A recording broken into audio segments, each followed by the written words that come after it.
This is the family charity case we have to put up with. At my son's wedding, his new bride introduced me to her high society parents. They all snickered, until her father looked at me and his jaw dropped. "Aren't you the anonymous investor who bought out my company?"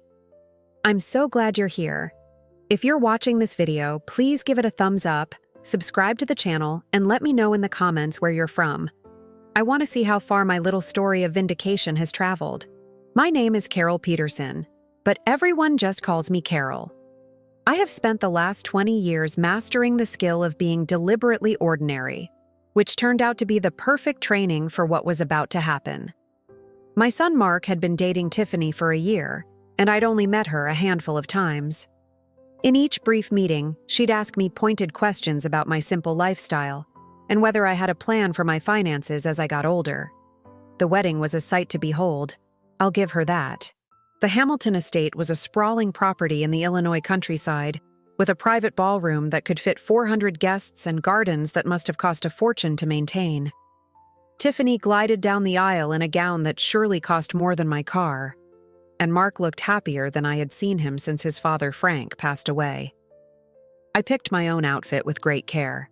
A classic dark green dress from a nice but not extravagant store, paired with my mother's simple gold locket. Nothing flashy, nothing to draw the eye.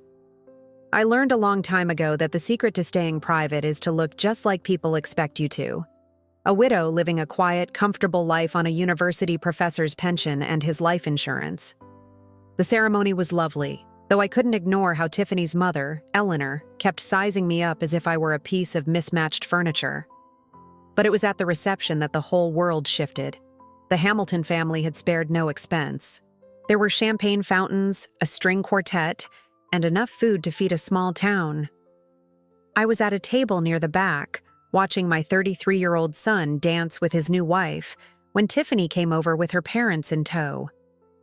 "Mom, Dad," she said, with a voice as sweet as poison. "I'd like you to meet Mark's mother." And then she said the words that blew everything up. Richard Hamilton's eyes focused on my face with a jolt of recognition that made my heart pound. "Carol Peterson," he whispered, and in that moment, my quiet life was over. "Wait a minute. Weren't you on the acquisition board for Hamilton Foods 5 years ago? Aren't you that quiet investor who bought my company?" Richard Hamilton's words sliced through the party chatter like a hot knife. The color drained from Tiffany's face as she stared back and forth between her father and me, her condescending smirk replaced by utter shock. Eleanor Hamilton's emerald necklace glittered as she raised a hand to her chest, and I could practically hear the calculations clicking away in her high society brain. The thing is, most people have a very specific idea of what wealth looks like. They expect designer labels and sports cars, extravagant vacations and jewels.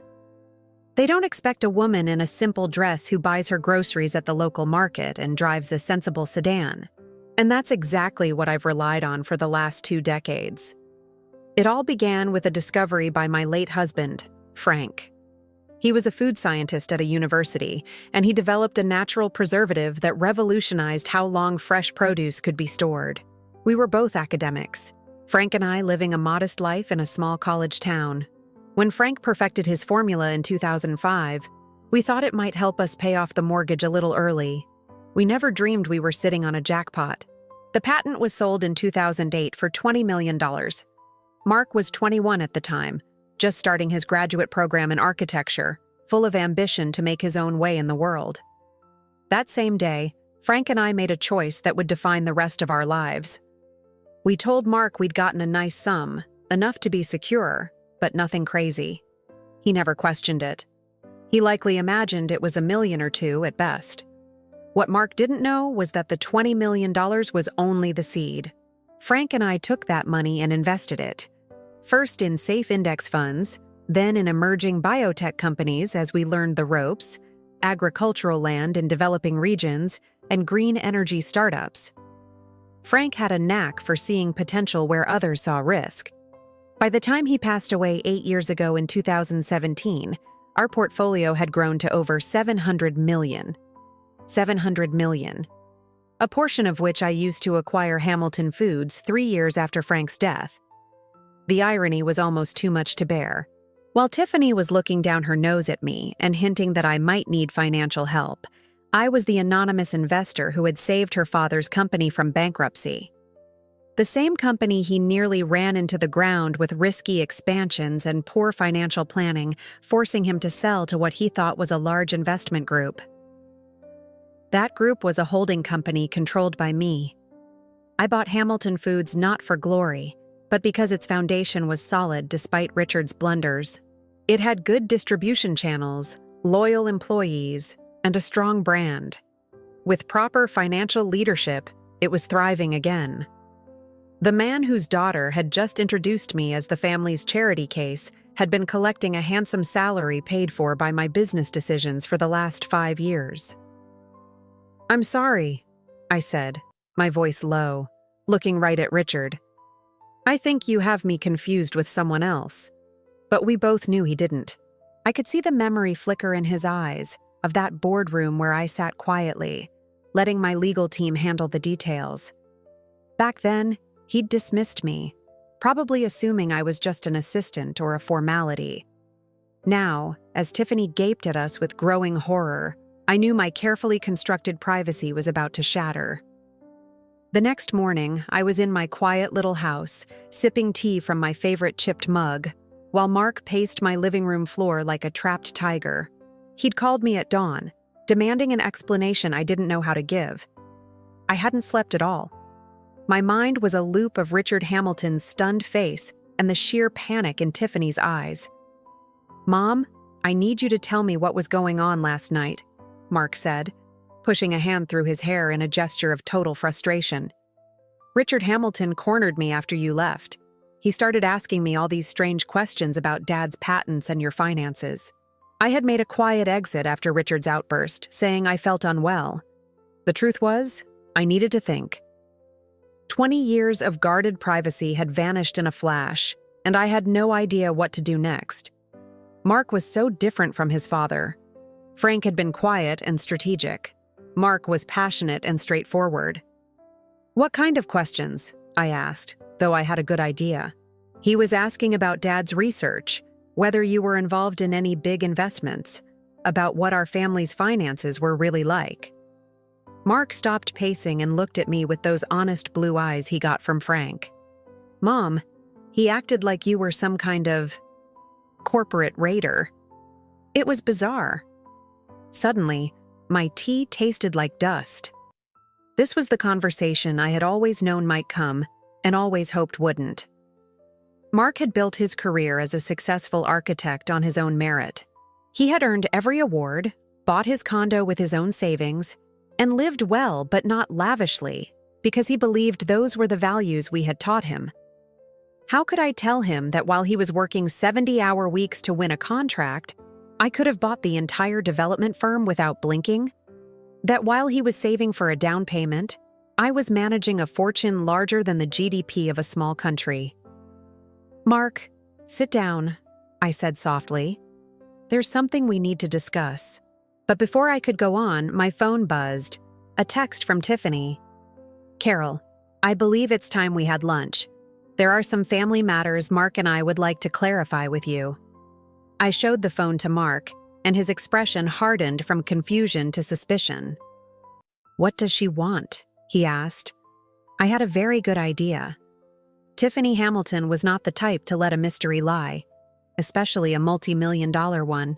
She had likely been grilling her father all night, and now she was ready to start digging.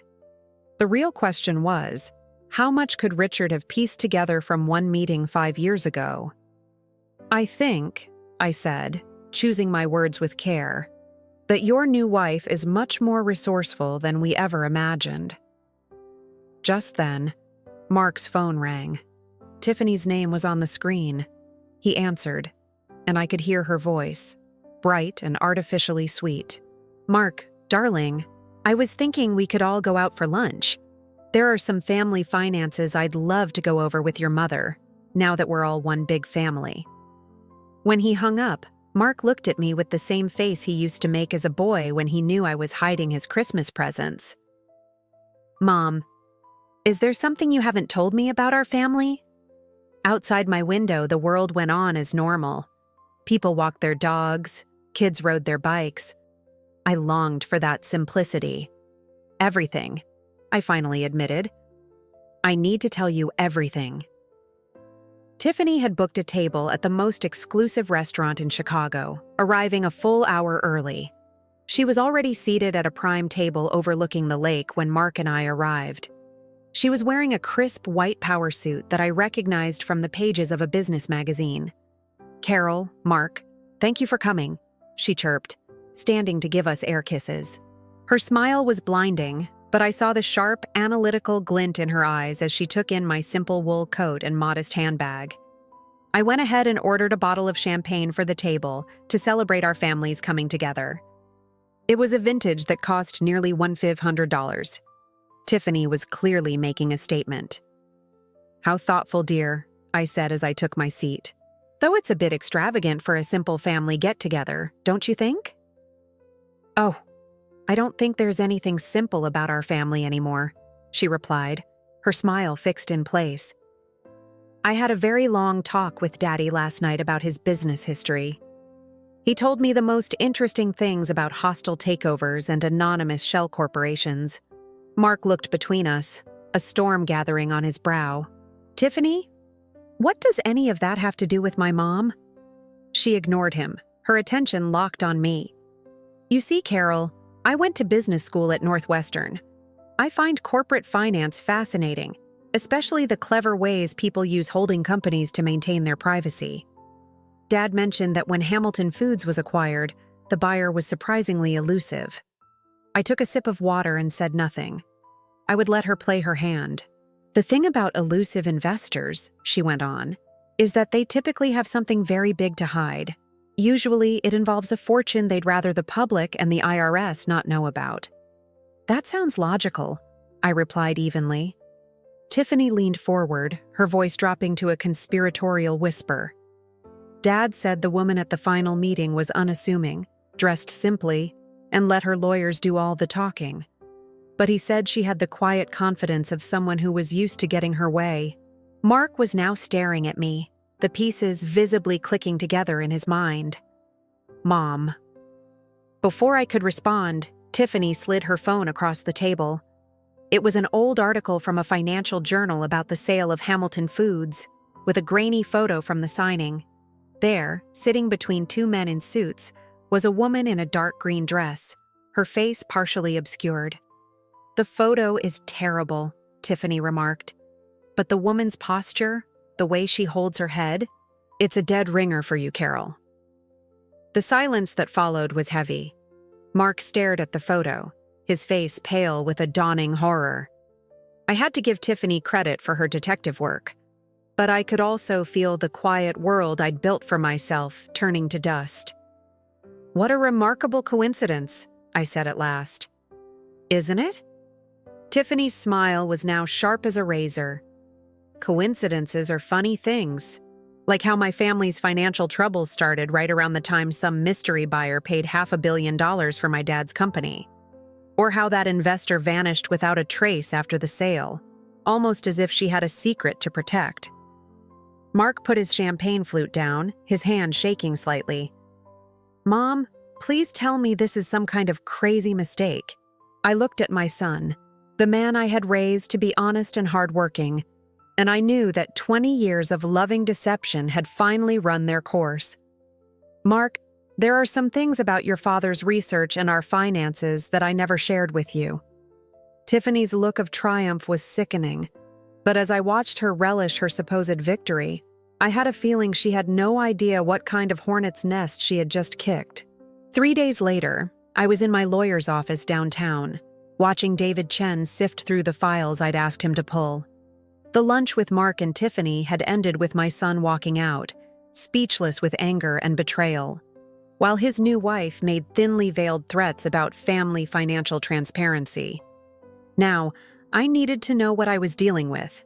"Carol, I have to admit, this is a strange request," David said, pushing his glasses up his nose as he looked over the Hamilton family's financial portfolio. "What's this sudden interest in your son's in-laws?" I had called David the morning after that awful lunch, and requested a complete and confidential report on the Hamiltons' current financial state. What I was finding was more troubling than I'd expected. I didn't realize that when I acquired Hamilton Foods, I was also acquiring my future daughter-in-law's inheritance. David's eyebrows shot up. Your daughter-in-law? The one who just married Mark? When I nodded, he let out a long, slow whistle. Well, that's messy. Tell me something I don't know. He brought up a series of charts on his monitor. Okay, here's the breakdown. Back in 2020, Hamilton Foods was drowning in debt from the new processing plants they'd built. Richard Hamilton had leveraged everything, trying to expand too fast, and when the market dipped, they were about to go under. I remembered the acquisition clearly. It was one of my most successful investments, buying a fundamentally good company at a bargain price because of a short-term crisis. What was Tiffany's role in the company back then? According to these records, she was being groomed to take over. She'd gotten her MBA, worked in their marketing department, and was publicly named as her father's successor. It was all falling into place in a very ugly way. So, when I bought the company and put a new professional management team in place, I didn't just buy a business. I ended her career. Worse, you took what she believed was her birthright. David opened another file. And this is where it gets tricky. I've detected some back-channel inquiries into your investment vehicles. Someone's been digging around, asking questions about the holding companies you use. A cold knot formed in my stomach. What kind of digging? Sophisticated questions. The kind of research that implies someone with a business degree and a team of lawyers is behind it. He swiveled the monitor to face me. Carol, I think your daughter-in-law has hired a forensic accountant. The danger was suddenly very real. 20 years of meticulous legal and financial planning could be unraveled by someone with enough money and motivation. How exposed are we? That depends on how much they're willing to spend. Your structures are legal and sound, but they're not invisible. A well-funded legal challenge could eventually trace the money back to you. I thought of Tiffany's smug expression at lunch, the way she laid out her evidence like a prosecutor. What's your advice? Get in front of it. If she's planning to make some kind of legal claim, or appeal to Mark on an emotional level, you have to control the story before she does. David leaned back in his chair. But Carol, there's another angle. If this becomes public, it won't just be about you. Mark's entire career could be called into question if people think his success was bankrolled by a secret family fortune. I hadn't even considered that. Mark's reputation was built on his own talent. If the world knew his mother was a secret billionaire, every project he'd ever won would be tainted by suspicion. It was a bitter irony. I had hidden the money to give him a normal life, and now that very secret could ruin the life he'd built for himself. One last thing, David said, pulling up one more file. The Hamilton family's current financial situation is a house of cards. They've been living on credit, probably assuming Richard would land another big deal, or that Tiffany would marry into money. And now she thinks she has. Exactly. But Carol, if she's preparing to demand a piece of your portfolio, you need to be ready. This is about to get much bigger than a family argument. When I left David's office, I realized I was at the same crossroads Frank and I had faced 20 years ago, only this time the stakes were infinitely higher. This wasn't just about protecting my son's work ethic anymore. It was about fighting to keep everything I had built from being used as a weapon against my own family. That evening, I did something I hadn't done in years. I opened a bottle of the expensive scotch that Frank and I had been saving. I poured a glass and spread 2 decades of financial statements across my dining room table. If Tiffany wanted to play detective, she was about to learn that she was an amateur messing with a professional. The numbers on the pages told a story of discipline and foresight. Frank and I hadn't just been lucky, we had been deliberate. We studied every investment, balanced every risk, and let compounding do its work. The initial $20 million became $60 million by 2012, then $250 million by 2016. By the time Frank died, our net worth was nearly $600 million, and I had continued to grow it since. But more than that, I had been building something more significant than just money. I held controlling interests in half a dozen companies, owned patents on agricultural technologies, and had funded research in everything from water purification to sustainable farming. I wasn't just a rich widow. I was a quiet force in the industries that shaped the world, in a way that not even David fully understood. My phone buzzed. A message from Mark. "Mom, Tiffany and I are coming over tomorrow evening. She has some suggestions about how we can handle this new financial reality as a family." I had to suppress a bitter laugh. Tiffany had suggestions. I could guess what they were.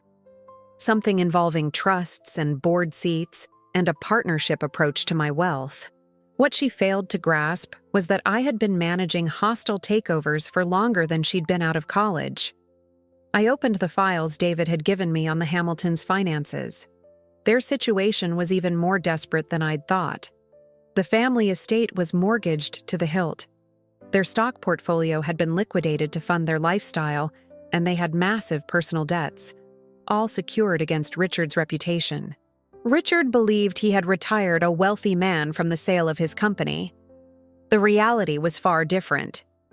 A significant portion of his current income came from consulting fees and board memberships, positions I had discreetly arranged for him through the new management of Hamilton Foods. His entire lifestyle was dependent on me. But that was only the beginning. I opened my laptop and started looking into Tiffany's recent digital footprint. If she had hired accountants, there would be a money trail. What I found was both brilliant and horrifying. Tiffany had indeed retained a top forensic accounting firm. She had also put a high-powered family law attorney on retainer. And most tellingly, she had opened several new lines of credit just last month, likely funding her war chest with the expectation of a massive settlement. She hadn't just married my son. She had executed a merger and acquisition. The scotch was making me reflective, or maybe just honest with myself.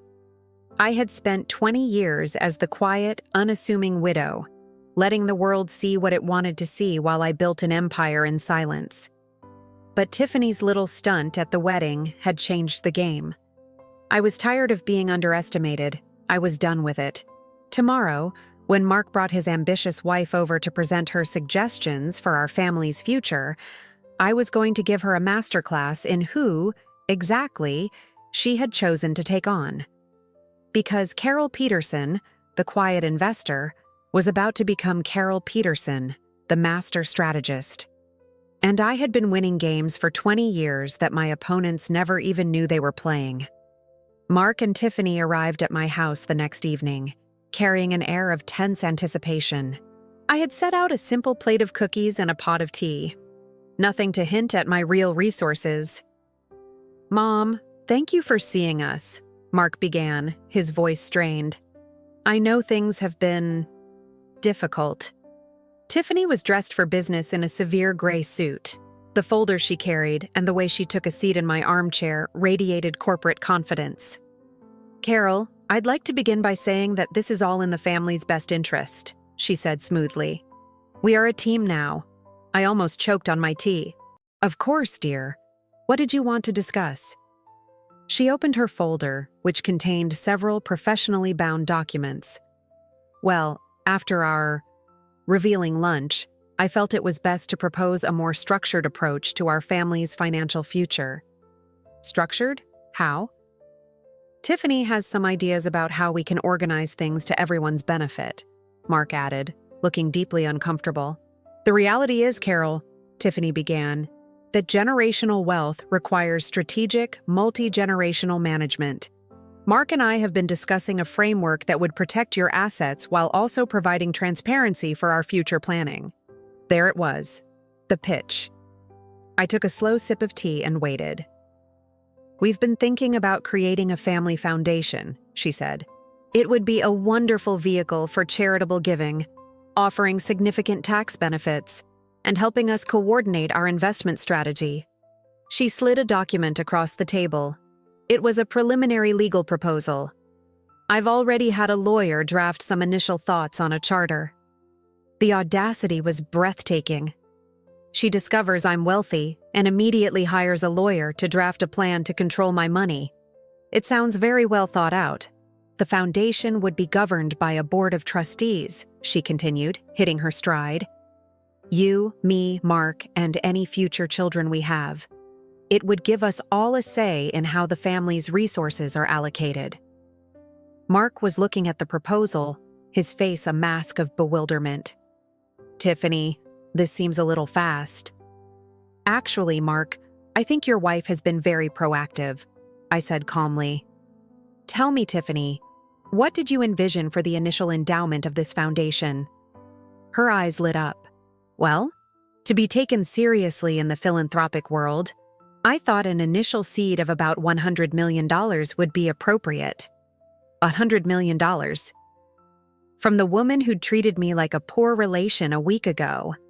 And this board you mentioned, I continued, how would the voting power be distributed? I think an equal share for each trustee makes the most sense, she replied without hesitation. 4 trustees, 4 votes. It's the most equitable way. I set my teacup down and looked her directly in the eye. Tiffany, may I ask you a personal question? Of course. Do you love my son? The question threw her completely. She glanced at Mark, then back at me, flustered. What does that have to do with anything? It's a simple question. Do you love Mark for the man he is, or do you love the financial security you think he represents? The tension in the room was thick enough to cut. Mark looked back and forth between us, his anxiety palpable, and Tiffany's polished veneer finally began to crack. I think that's a very unfair way to characterize our marriage. Is it? I stood up and walked over to my old writing desk, from which I pulled a folder of my own, because I have some documents here that might provide some clarity. I returned to my chair, opened the folder, and showed her the report from David's firm. The color drained from her face as she recognized the letterhead. This is a summary of your correspondence with Grant Financial Forensics over the past 2 weeks, I said calmly. It seems you hired them to trace the ownership of several holding companies. A very expensive endeavor, I'm sure. Mark stared at his wife, his expression shifting to one of dawning horror. Tiffany, you hired investigators? It's not what you think, she stammered. I was just trying to get a clear picture of the family's assets. You were preparing for a lawsuit, I corrected her. These papers show you also retained the services of Adler and Vance, a law firm specializing in contentious trust and estate litigation. I pulled out another document, and this is the most interesting part. You opened 3 new lines of credit last month, borrowing against the expected outcome of your marriage to my son. That's quite a gamble. Tiffany was completely undone. Her composure was gone, replaced by raw panic. Carol, you don't understand. I was just trying to secure our family's future. Whose family exactly? I asked. Because according to this analysis David prepared, your own family's future is anything but secure. I placed another set of documents on the table. Your parents' estate is mortgaged for nearly 90% of its value. Their retirement accounts were drained years ago to maintain their lifestyle after your father lost Hamilton Foods. In fact, the majority of their income for the past 5 years has come from consulting fees that I arranged through the company's new leadership. Mark was scanning the papers, his face a torrent of emotions, confusion, anger, and a deep, bottomless sadness.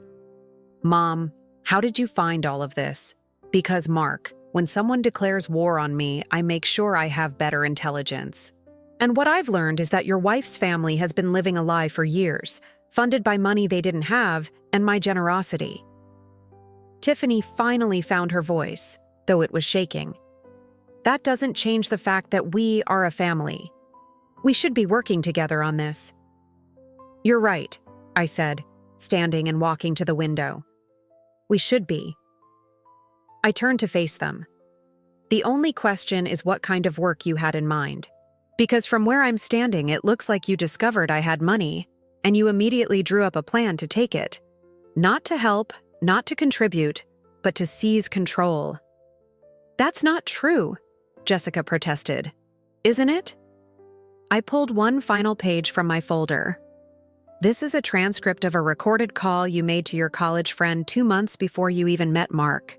In it, you complain about dating men without ambition and state that your new strategy is to find a husband from a quietly wealthy family with long-term potential. The silence that followed was absolute. Mark was looking at his wife like she was a complete stranger, and Tiffany looked like she was about to be physically ill. "Mark," I said gently, "I think it's time you asked yourself if the woman you married is the person you thought she was." But even as the words left my mouth, I knew this was far from over. Tiffany Hamilton was a fighter, and I had just shown her exactly what she stood to lose. "So what now?" Mark asked, his voice barely a whisper. I looked at my son, the man I'd raised to be good and decent, and I made a choice that would alter all of our futures. "Now," I said, "we see what everyone is really fighting for." The next 2 weeks were a battlefield of tense silence. Mark moved back into his own condo, telling me he needed space. Tiffany, after storming out of my house that night, had made it clear through her lawyers that she considered my actions a declaration of war, and she was proving to be a more ruthless opponent than I had ever anticipated. The first salvo came when David Chen called me on a Thursday afternoon. His voice was grim. "Carol, we've got a problem. Someone's been feeding information to financial journalists. They're trying to build a narrative that you used insider knowledge to acquire Hamilton Foods at a depressed price." My blood ran cold. What are they alleging? That you had prior knowledge of a market downturn and used it to manipulate the sale. It's baseless, but it's the kind of accusation that can trigger a formal SEC investigation. He paused. "Carol, this is no longer just a family squabble. Someone is trying to damage your reputation and tie you up in legal battles for years." I knew who it was. How serious is the threat? It depends on who picks up the story. Your financial dealings are complex. To an outsider, they could be made to look suspicious. If a major publication runs with this, you'll be fighting a war on 2 fronts, in the courtroom and in the press. The implications were staggering. It wasn't just the money. It was the destruction of the quiet, private life I had guarded for so long. "What do you advise?" "We need to shut this down, and fast. Whatever is motivating this attack has to be neutralized, because a public fight will attract every regulator and journalist in the country." I hung up the phone, my heart hammering. Tiffany had escalated from legal threats to public character assassination. It was a vicious but brilliant strategy. My phone rang again. It was Mark. "Mom, we have to talk. Something's happened." He was at my door 20 minutes later, looking like he'd aged a decade. "Tiffany is filing for divorce," he said, his voice flat. "Her lawyer is claiming she's seeking to protect herself from potential legal fallout from your undisclosed and potentially illicit financial activities." I could almost admire her strategy. By filing for divorce, she was positioning herself as a victim while simultaneously laying the groundwork for a massive settlement. "I'm so sorry, Mark." "Are you?" he shot back. His eyes filled with a pain that was sharper than anger. "Because from where I'm standing, it looks like you pushed for this. Like you wanted to destroy my marriage to prove you were right about her." The words were a physical blow. "Mark, I never wanted to destroy your marriage. I wanted you to see who you had married before it was too late. By bankrupting her family and investigating her like a common criminal?" he demanded. "Mom, I don't recognize you anymore." The accusation stung, but I stood my ground. "I'm the same woman who taught you the value of hard work and integrity. The same mother who wanted you to build a life on your own terms, not on a foundation of inherited wealth. And look where that got me," he said, his voice thick with bitterness. "My marriage is over, my wife's family is ruined, and it turns out my mother has been lying to me my entire adult life."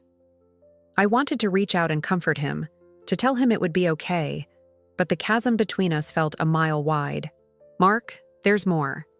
Tiffany is the one who's been leaking stories to the press. She's trying to force my hand, to create a public scandal to pressure me into a settlement.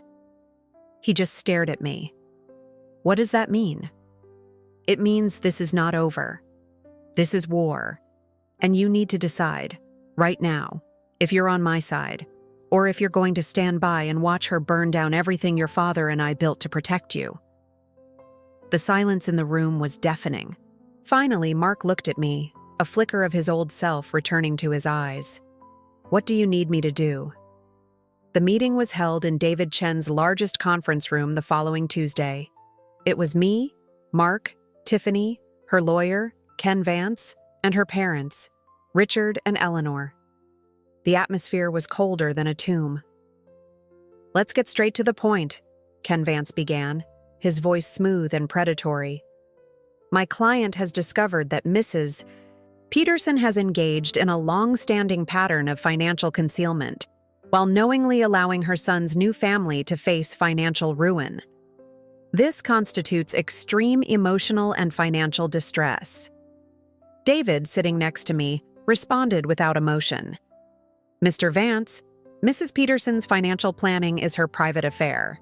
Your client's recent attempts to create a media circus seem to be motivated by greed, not distress. Tiffany leaned forward, her eyes blazing. This is about accountability, Carol. You've been playing puppet master with our lives while hiding behind your fortune. I finally spoke, my voice calm and steady.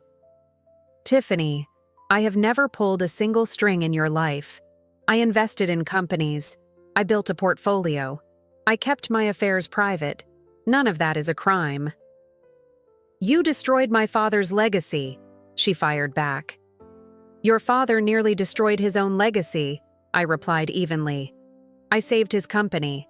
I protected the jobs of his employees. Left to his management, Hamilton Foods would have been liquidated.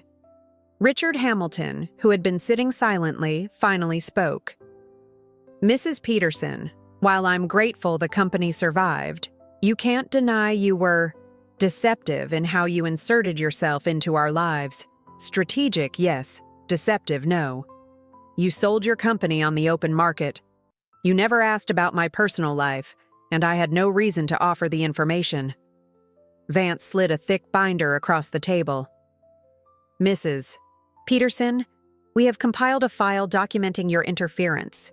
The consulting fees you paid Mr. Hamilton, the timing of certain acquisitions, even this illegal investigation into my client's personal affairs. Evidence of what exactly? David asked. Of a deliberate campaign of manipulation designed to maintain control over this family's destiny. I looked at the faces in the room, at these people who thought they were players in a game they couldn't even comprehend. Mr. Vance, let me be perfectly clear. I do not control your client's family. I do not owe them a single dollar, and I certainly do not owe them an explanation for my success. But you owe your son the truth, Tiffany interjected, and you owe his wife a basic level of respect. Respect? A cold fury settled over me. You introduced me at your wedding as a charity case. You hired investigators to pry into my life. You leaked lies to the press to try and ruin my name. And you have the nerve to lecture me about respect? The room was utterly silent. Dylan, who had not spoken a word, finally turned to his wife. What do you want, Tiffany? What's the price to make this all go away? She glanced at her lawyer, then looked straight at me.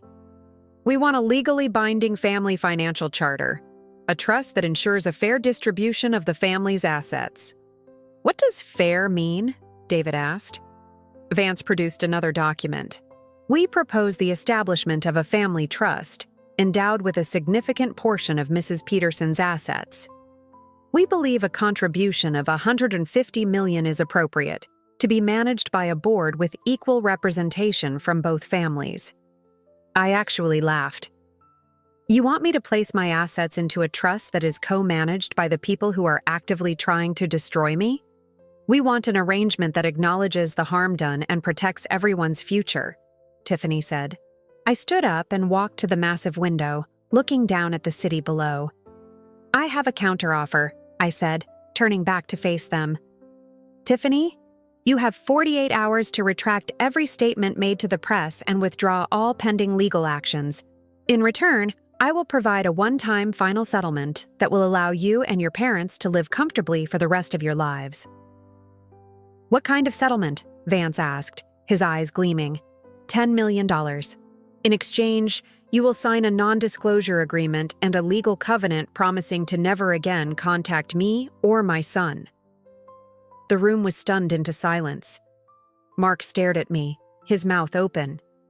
Mom, you can't be serious. But I was. I was offering $10 million to excise a cancer from our lives. And from the looks on their faces, they were all starting to realize just how serious a surgeon I could be. 10 million, Tiffany repeated slowly, tasting the words. To walk away from Mark forever. That's the deal. I could see Vance doing the mental arithmetic. 10 million was a sure thing, more than they could ever realistically hope to get in court, and it came with none of the risk or expense of a protracted legal war. Mrs. Peterson, that is a generous offer, he said carefully, but it is clearly designed to dissolve a marriage, not resolve a family dispute. Mr. Vance, that marriage was a business transaction from the start. I'm just offering to pay the termination fee. Mark shot to his feet. Mom, stop it! Both of you!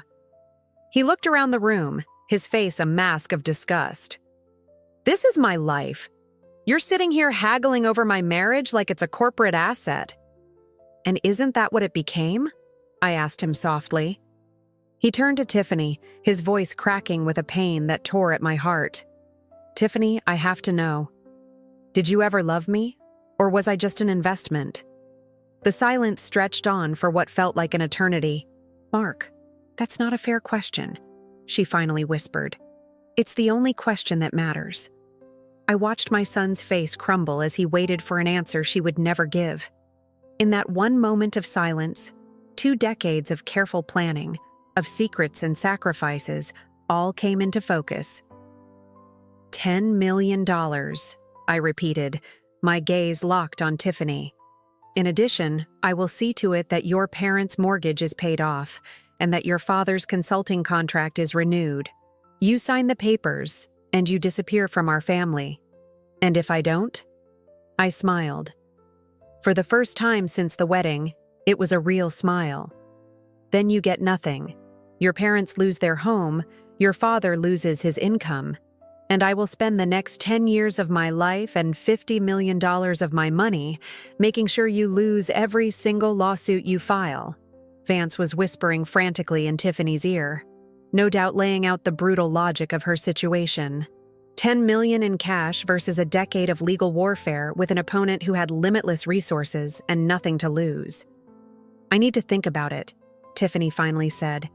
You have until noon tomorrow. After that, the offer is withdrawn, and I will launch a countersuit for defamation that will make your head spin. When the meeting broke, Mark stayed behind. Mom, did you just buy me a divorce? No, sweetheart. I just presented you with the data you needed to make an informed decision. He was quiet for a long time. If she takes the money, then you'll finally know the truth, and you can begin to heal. And if she doesn't, you'll still know the truth, and I will make sure she spends the rest of her life regretting it. Mark looked at me with an expression I had never seen before, a mix of awe and terror. When did you become so ruthless? I thought about his question for a moment. I think I always was, Mark. I just never had a reason to be. At 11:52 the next morning, Ken Vance called David Chen and accepted the terms. By the end of the day, the contracts were signed, the money was wired. Tiffany took the $10 million and vanished from our lives forever. Mark filed for divorce the next day. About a year later, he called me on a sunny afternoon. Mom, I met someone. Her name is Laura. She's a landscape architect, and she has no idea we have money. How can you be sure? Because I told her my mom lived a quiet life in a small house, and she said it sounded like a woman who knew what was important. I smiled, a real, genuine smile, feeling a knot in my chest that had been there for years finally dissolve. She sounds wonderful. When do I get to meet her? How about Sunday dinner? But Mom, when you come over, can you just be the woman who taught me to be a good person? Can you leave the corporate titan at home? I laughed, a real, full laugh, realizing that after 20 years of hiding, I finally knew the difference between being a secret and being myself. Of course, sweetheart. But if she asks for a prenup, the deal's off. Deal, he said, and I could hear the smile in his voice. For the first time in a very long time, the future felt bright. After all the dust settled, I realized the most valuable asset I had wasn't in a bank or a stock portfolio. It was the freedom to choose who I wanted to be. For so long, I had lived in the shadows, afraid of what the world would do if it knew the truth. Now I understood that real power wasn't hiding. It was choosing when and how to be seen. My first act was to sell the little house I had lived in for decades. It held too many secrets. I moved to a small town in Oregon, a place known for its artists and quiet beauty. Here, no one knew me as the secret billionaire or the ruthless mother-in-law. I was just Carol, the woman who loved to garden and volunteered at the local library. I also established a new, quiet foundation. No galas, no press conferences, no buildings with my name on them. I called it the Frank Fund, in my husband's memory. We provide grants to young scientists and agricultural innovators from small towns, the kinds of kids who have brilliant ideas but no resources. Watching a young woman from rural Iowa present her water-saving irrigation system at a global conference gave me a sense of purpose that no stock market gain ever could. In time, my old life faded into a distant memory. The people in my new town knew me as the lady who brought the best pies to the community potluck, the one who always had a kind word and a listening ear. I liked that version of myself. It felt true. My relationship with Mark healed slowly, but it healed. There were some difficult conversations, but when I finally met Laura, I knew it had all been worth it. She hugged me warmly, asking about my garden, not my balance sheet. She said, "I can see where Mark gets his kind eyes." In that moment, I felt the bond with my son, once so strained, become whole again. That Christmas, for the first time in years, my home was filled with real joy. No forced pleasantries or hidden agendas, just warm cider, comfortable sweaters, and laughter. Late that night, I looked at the twinkling lights on the tree and thought how much Frank would have loved to see our family, finally at peace. I won't pretend I never think about Tiffany. I know that with $10 million, she's likely reinvented herself somewhere else, with some other agenda. But she is no longer my story to worry about. I learned that you can't fix people who are determined to be broken, and you don't have to let them break you. My days are now filled with simple things: hiking in the nearby forests, having coffee with friends, and overseeing the projects the Frank Fund supports. I don't need bodyguards or private jets. I need peace, and that's something money can't buy. The funny thing is, once I stopped being afraid of being discovered, I stopped being afraid of anything. I'm no longer worried about my fortune, because I know that the numbers in an account don't define me. What defines me is what I build with them. A few weeks ago, a young man who received a grant from the Frank Fund wrote me a letter. "Mrs. Peterson, thank you. Without your help, my research would still be just a dream in a notebook. Now, it's a reality." That single piece of paper was worth more to me than all the drama with the Hamiltons. Today, I look back on it all and I don't feel anger. I feel gratitude. Yes, I was invisible for 20 years, but I learned that invisibility can be a superpower. And I also learned that the best revenge is not destroying your enemies, but building a life so full of joy and purpose that they no longer occupy any space in it. So here I am, in my late 60s, living a life that is authentically my own, surrounded by people who value my heart, not my wallet. I finally learned that life wasn't about being perfect. It was about being present. And if anyone ever calls me a charity case again, I'll just smile. Because the real charity case is anyone who spends their life chasing money, only to realize too late that the things that truly matter were never for sale. I tell you my story not to brag, but in the hopes that it might help someone else. If you enjoyed it, I hope you'll subscribe and ring that bell, because I'm here with a new story for you every single day. And if you'd like to see another story that will truly surprise you, I'm leaving 2 of our favorites for you on the screen now. Thank you for listening, and please come back tomorrow for another of Gloria's stories.